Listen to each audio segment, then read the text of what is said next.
अभी तक मैंने परसेंटेज के 14 सवाल करा दिए। अब मैं इससे आगे भी सवाल कराऊंगा। पिछले 2 वीडियो में मैंने सवाल करा चुका हूँ। तो आगे ये तीसरा वीडियो देखिए। इसमें क्या है कि 15 वाला सवाल है। कौन सा नंबर का है? 15। 14 तक सवाल पहले हो चुके हैं।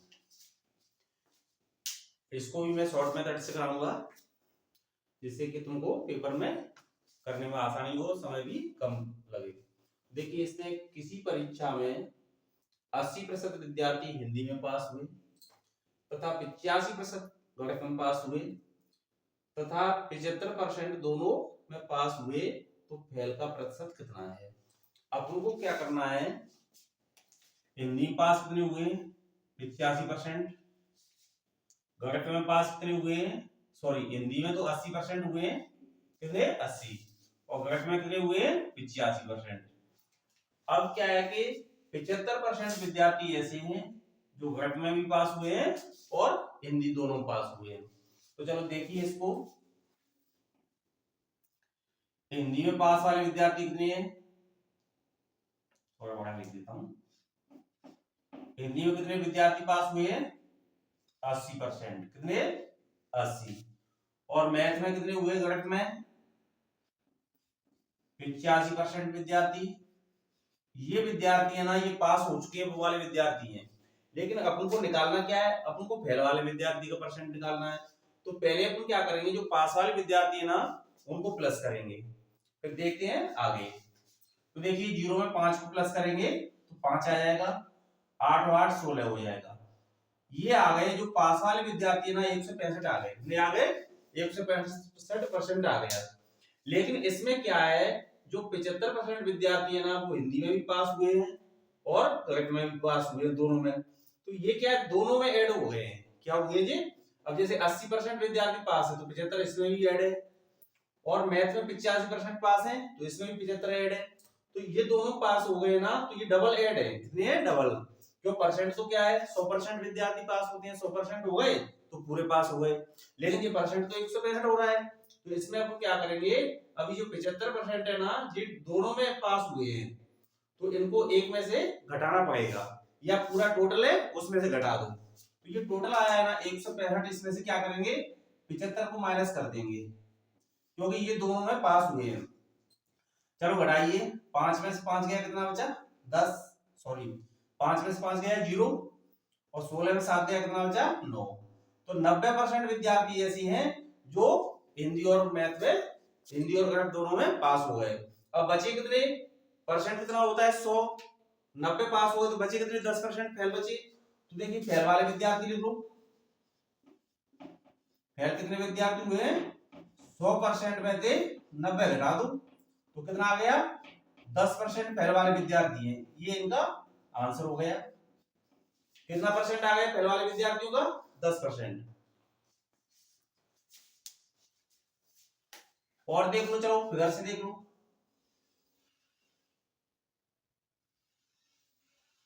देखो, ये क्या है? हिंदी वाले विद्यार्थी है। ये कौन से है? मैथ वाले विद्यार्थी। हिंदी में कितने परसेंट पास हुए?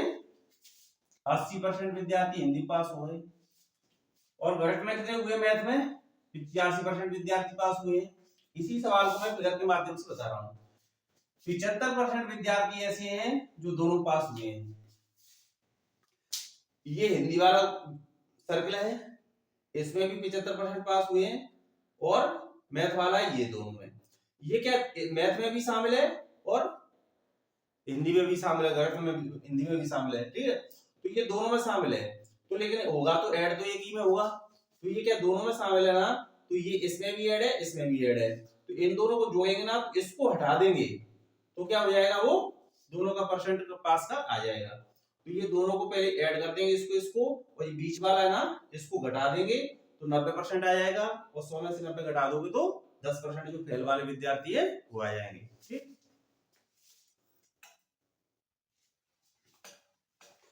चलिए अगला सवाल देखिए। 16। इसमें क्या है? एक गांव की जनसंख्या 8000 है। यदि 10% वृद्धि हो जाए, कितनी वृद्धि हो जाए? 10%, तो 2 वर्ष बाद जनसंख्या क्या होगी। देखिए 8,000 है जनसंख्या वर्तमान की, और एक साल में 10% की वृद्धि हो रही है। कितनी हो रही है? 10% में। तो 2 वर्ष बाद जनसंख्या क्या होगी, इसको देखिए।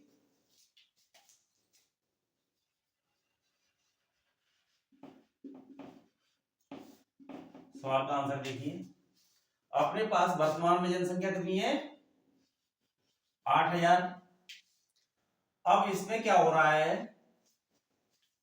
10% की वृद्धि हो रही है। कितनी हो रही है? 10% की।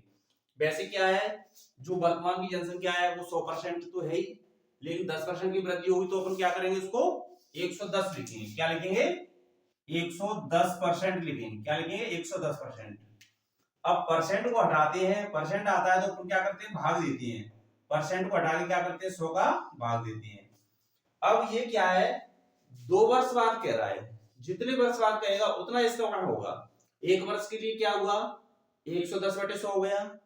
दूसरी वर्ष के लिए क्या होगा, फिर से 10% बढ़ेगी तो 110/100 हो जाएगा। अगर इसमें 3 वर्ष बाद कहता तो अपन एक बार और लिख देते। जितने वर्ष बाद कहेगा उतनी बार इसको लिखा जाएगा। अब इसको सॉल्व करते हैं। अब क्या है कि देखो 10% की वृद्धि की है तो अपने 110 कर दिया। अगर इसमें 20% की वृद्धि करेगा तो 120 कर देंगे, और 30 की कहेगा तो 130 कर देंगे। जितने वर्ष बाद कहेगा उतने वर्ष का इसको लिखेंगे, गुणा करेंगे। चलो इसको सॉल्व करते हैं। 0 से ये 0 काट दो, इस 0 से ये 0 काट दो, इससे इसको काट दो। अब बचा कौन सा, ये वाला 0 बचा है, इसको काट दो। अब ये आगे देखते हैं। अब यहां पर क्या बचा है, 8 बचा है, और यहां पर क्या बचा है, 110, और यहां पर 11। तो पहले अपन क्या करते हैं, इस 8 का इससे गुणा कर देते हैं। चलो 0 हो जाएगा वैसा वैसा। 8 एकन 8, 8 एकन 8, कितना आ गया जी, 880 आ गया।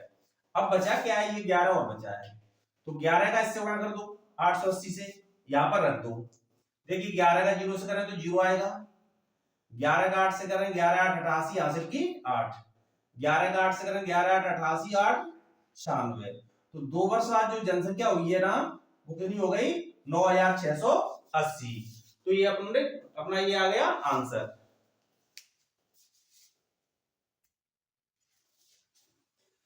चलो मैं अगला सवाल करा रहा हूं 17। इसमें क्या है, एक फ्रिज का मूल्य 12,800 रुपए है। जो वर्तमान में आज की डेट में इस फ्रिज का मूल्य कितना है, 12,800 रुपए है। यदि प्रतिवर्ष 20% अवमूल्यन क्या हो, 20% अवमूल्यन यानी कमी हो, तो 2 वर्ष पहले मूल्य क्या होगा, किसका, फ्रिज का। तो देखिए जैसे आज कोई फ्रिज है 12,800 का है, एक साल पहले उसकी कंडीशन अच्छी होगी तो थोड़ा उसकी कीमत ज्यादा होगी, और 2 वर्ष पहले जब लिया होगा, खरीदा होगा, तब उसकी कंडीशन और अच्छी होगी तो उसकी कीमत और ज्यादा होगी। तो आज की डेट में 12,800 है, तो 2 वर्ष पहले क्या होगी, इसकी कीमत कुछ ज्यादा होगी, क्योंकि जितना पुराना होगा फ्रिज की मूल्य कीमत कम होती जाएगी। तो चलो निकालते हैं इसको, देखते हैं कैसे निकलता है।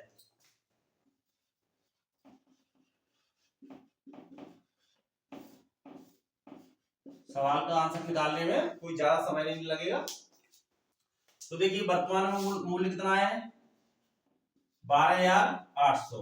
आज के समय में फ्रिज की कीमत ये है, लेकिन 2 वर्ष पहले कितनी थी ये अपन को निकालना है। तो 2 वर्ष पहले महंगा होगा क्योंकि फ्रिज की कंडीशन कुछ अच्छी होगी इससे, आज के समय से। तो देखिए यहाँ पर ये है, अभी जो मैंने पिछला सवाल कराया था उसमें क्या था, 10% की वृद्धि थी, क्या थी, तो अपने क्या किया था, 100 में 10 जोड़ा था, 110 किया था, और उसमें क्या 2 वर्ष पहले की थी तो दो बार गुणा किया था। इसमें क्या करेंगे, 20% की कमी हो रही है, क्या हो रही है, 20% की कमी, तो 100 में से घटेगा, और उसमें 110 ऊपर रखा था, इसमें जो घटेगा वो नीचे आएगा। तो देखिए यहाँ पर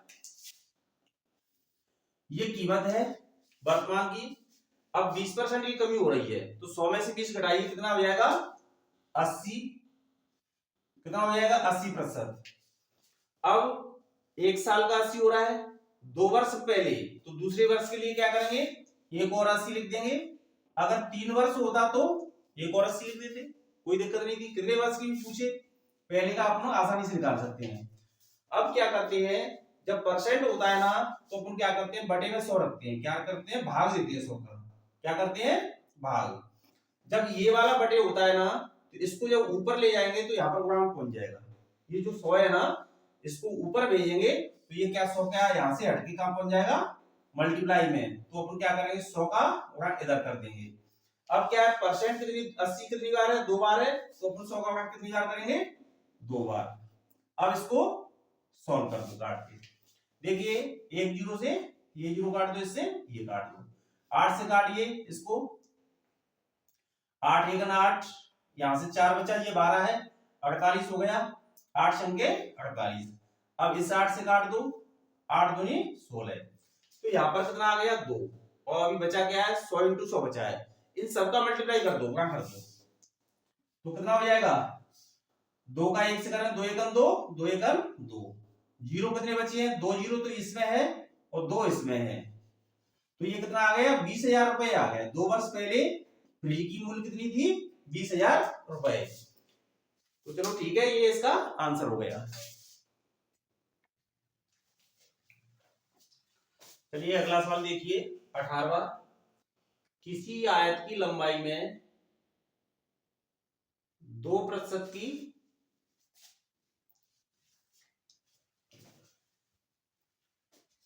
इसको 2 नहीं है, ये 10 है। हाँ चलो सवाल को देखिए, देखिए किसी आयत की लंबाई में 10% की वृद्धि तथा चौड़ाई में 10% की कमी करें तो क्षेत्रफल में कितने प्रतिशत,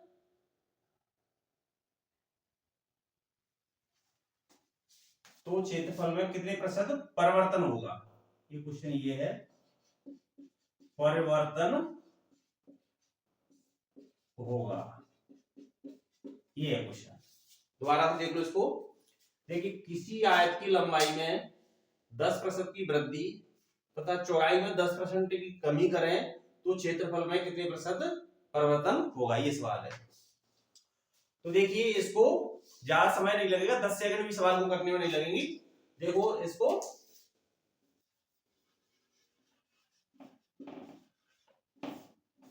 बस समझने की जरूरत है, सवाल करने में टाइम नहीं लगेगा, पेपर में बिल्कुल समय ही नहीं लगेगा कुछ भी। कई बच्चों की समस्या रहती है पेपर में मैथ में ही समय निकल जाता है, तो ये सवाल मेरे तरीके से करोगे तो कोई समय लगेगा ही नहीं इसमें। तो देखिए यहाँ पर किसी आयत की लंबाई में क्या हो रहा है, 10% की वृद्धि हो रही है, तो देखिए तो क्षेत्रफल को अपन क्या मानते हैं, पहले 100% है, वो कितना है 100%। अब वृद्धि और कमी करने पर कितने परसेंट का परिवर्तन हो रहा है, ये अपन को निकालना है। बस अपन को तो ये निकालना है कितने परसेंट का उसमें परिवर्तन हो रहा है क्षेत्रफल में, कब, जब वृद्धि करने पर और 10% की कमी करने पर। अपन को तो इससे मतलब है, तो 10% की वृद्धि करें तो क्या हो जाएगा, 110% हो जाएगा, गुणा का चिन्ह लगाइए। कमी कर रहे हैं तो क्या करेंगे, वृद्धि के लिए तो 100 में 10 जोड़ेंगे और कमी के लिए 10 घटाएंगे, तो ये क्या हो जाएगा 90%। और परसेंट होता है तो क्या करते हैं, 100 का भाग देते हैं, 100 का भाग इसमें दीजिए और 100 का भाग इसमें दीजिए, 0 से 0 काट दो, इस 0 से ये 0 काट दो, 11 का 9 से गुणा करें तो 11 नाम 99 हो जाएगा, नीचे क्या है 100। तो देखिए 100% जो था क्षेत्रफल, अब वो कितना रह गया, 99% हो गया, कितना हो गया 99%। तो इसमें क्या परिवर्तन आया है, इसमें 1% की कमी आई है, क्या आई है, इसमें आंसर में क्या आएगा 1% की कमी। कितना परिवर्तन हुआ है, ये पूछ रहा है कि क्षेत्रफल में कितना परिवर्तन हुआ है, तो क्षेत्रफल में 1% की कमी हुई है, क्या हुई है, कमी, ये इसका